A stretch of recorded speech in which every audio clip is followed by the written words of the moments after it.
तो बात करते हैं महाराज जी। राधे राधे। राधे राधे भैया, राधे राधे। प्रभु, सबसे पहले हम आपका नाम जानना चाहेंगे और ये जानना चाहेंगे आप कहाँ से हो। ऐसा है कि आप जो है तो हमारा जो है गुरु स्थान श्री चित्रकूट धाम है। सभी संतों का दिया हुआ छोटा सा नाम श्रीधर दास जी के नाम से जाने जाते हैं। खड़े श्री बाबा श्री हरिदास जी। श्रीधर दास, खड़े श्रीधर दास जी।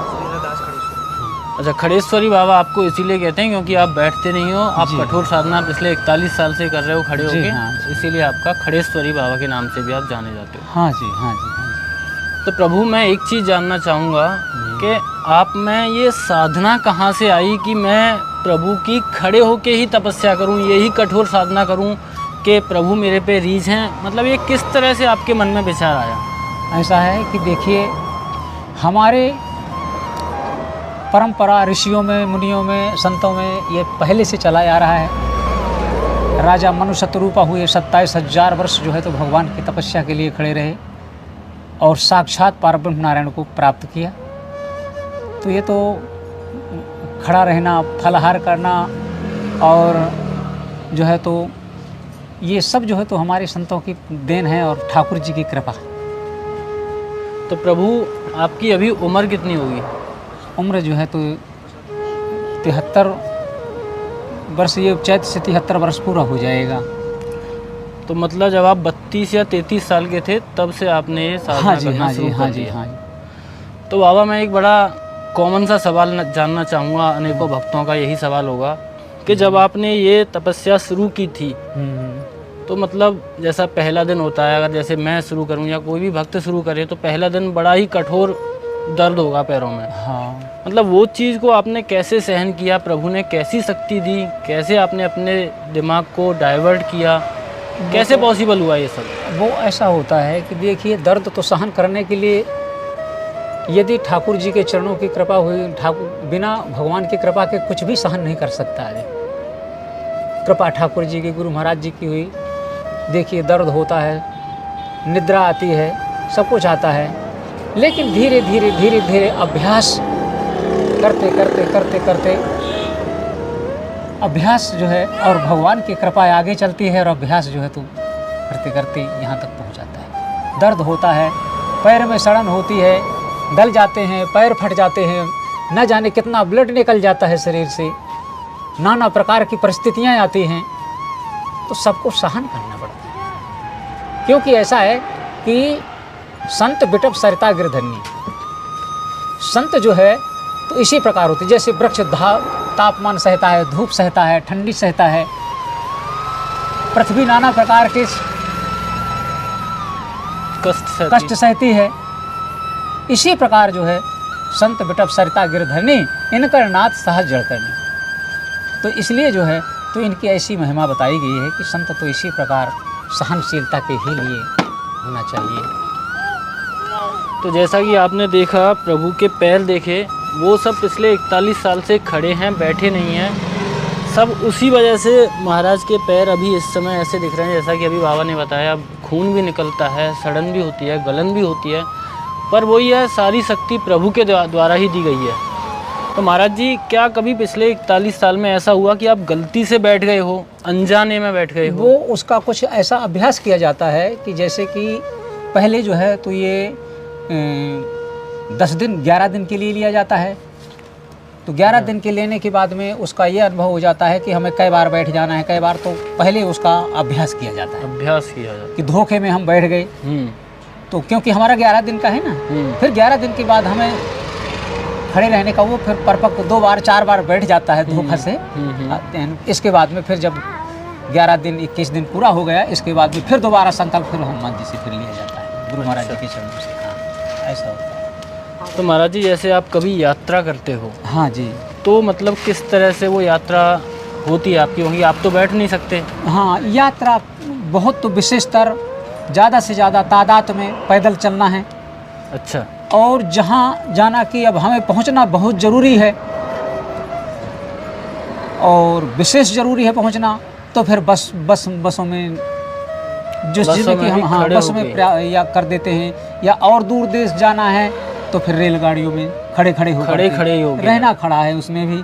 बस में भी खड़े रहना, खड़ी खड़ी यात्रा करना पड़ता है। प्रभु जैसा कि हम ये देख पा रहे हैं, ये आपका ये झूला है, मतलब ये किस तरह से आप इसे इस्तेमाल करते हो? मतलब जैसे अगर आपको भोजन करना है या फिर थोड़ा बहुत विश्राम करना है तो कैसे चीज़ें विश्राम हो करने पाती का हैं? बस इसका कोई नियम नहीं है, साधारण ये विश्राम करने का नियम है। अच्छा, इस तरह से आपका इस तरह विश्राम से होता है। इतने में ही भोजन यहीं पर करना है, यहीं पर सो लेना है इतना धर के। अच्छा, यहीं पे सो लेना है। हाँ, इसी में सारा जो है तो है, मतलब सब कुछ आपके लिए यही है। सब कुछ यही है हमारा, सारा साधन पूरा जो है, खाने का, पीने का, सोने का, पढ़ने का, बैठने का, सब यही है।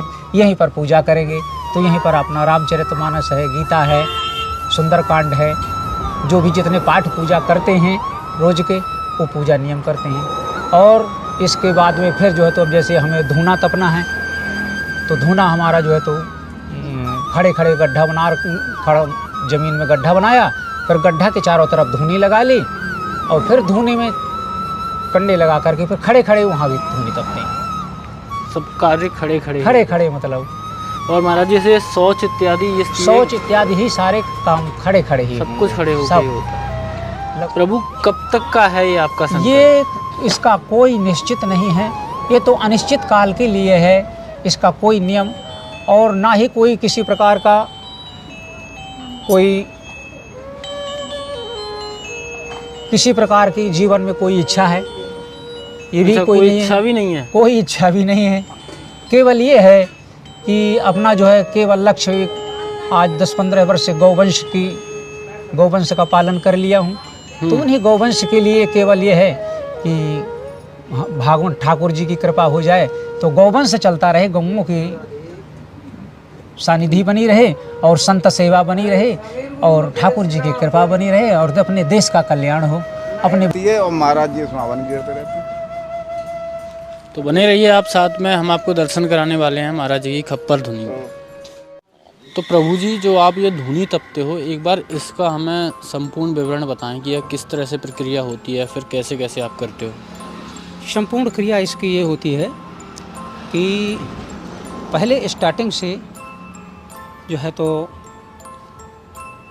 शरीर में भस्मी लगाई जाएगी, भस्मी लगाने के बाद में तिलक स्वरूप किया जाएगा, तिलक स्वरूप करने के बाद में फिर इसके पहले इसको गाय के गोबर से बढ़िया लिपवाया जाता है, शुद्ध गौ का गोबर से। फिर जो है तो इसमें जो है तो चौका लगने के बाद में फिर चारों तरफ कंडे लगाए जाते हैं। कंडे लगाने के बाद में फिर प्रथम नंबर की जो धुनी, जिसमें हनुमान जी और राम जी का हमारे जो हवन होता है पड़ रखा हुआ है, इसमें जो है तो मस्तक में बांध करके खप्पड़ ऊपर, जब खप्पड़ में आग, उस धुनी से खप्पड़ में आग डाली जाएगी और चारों तरफ से धुनी जला देंगी। इसके बाद में जब चारों तरफ धुनी जल गई, फिर इसके बाद में खप्पड़ में धुनी अग्नि छोड़ी जाएगी। जब खप्पड़ प्रज्वलित हो जाएगा तब फिर मस्तक में बांधा जाएगा खप्पड़, फिर मस्तक में वो खप्पड़ जलता रहेगा, उसमें फिर 1.5 घंटा फिर उसमें हवन करके, फिर जब हवन हो जाएगा इसके बाद में फिर जाप क्रिया, फिर मंत्र जाप धूप में ही किया जाता है। यहाँ तो नीम का वृक्ष है, प्रकृति पुराना है, इसलिए यहाँ छाया आ जाता है, नहीं तो ये तो धूप में ही तपते हैं, 12 महीना धूप में ही तपते हैं। तो बाबा अभी मतलब कि ये गर्मियों में ही और धूप में ही किया जाता है? हाँ, ये चतुर्मासा तपी जाती है, बसंत से उठाया जाता है। बसंत से उठाते तो बसंत से चतुर्मासा तपी जाती है, जैसे माघ, फिर फागुन, फिर चैत, फिर बैसाख, फिर जेठ तक तपी जाती है। जेठ गंगा दशहरा को इसकी पूर्ण शांति किया जाता है। इसमें जो अपने भक्त, परम प्रिय भक्त हुए तो उसका फिर लास्ट में भंडारा होता है। भंडारा के बाद जो है तो इसकी पूर्ण आहुति हो जाती है। पूर्ण आहुति होने के बाद में फिर 8 महीने के लिए फिर जो ये धूना है ना, ये धूना, तो फिर इस धूना में फिर हवन, फिर नित्यप्रत जो है हवन चालू हो जाता है। तो फिर 8 महीना तक फिर इस धूना में रोज के हवन होता रहेगा। तो वही हवन जो हम धूना में करते हैं तो वही फिर ये इसमें आ जाता है। तो प्रभु आपकी एक खप्पड़ धुनी चल रही है 15 से 18 साल वाली? हाँ, ये 18 साल पूर्ण होने जा रहे हैं। 1 साल मतलब 18 साल का कोर्स एक पूरा कर चुकी।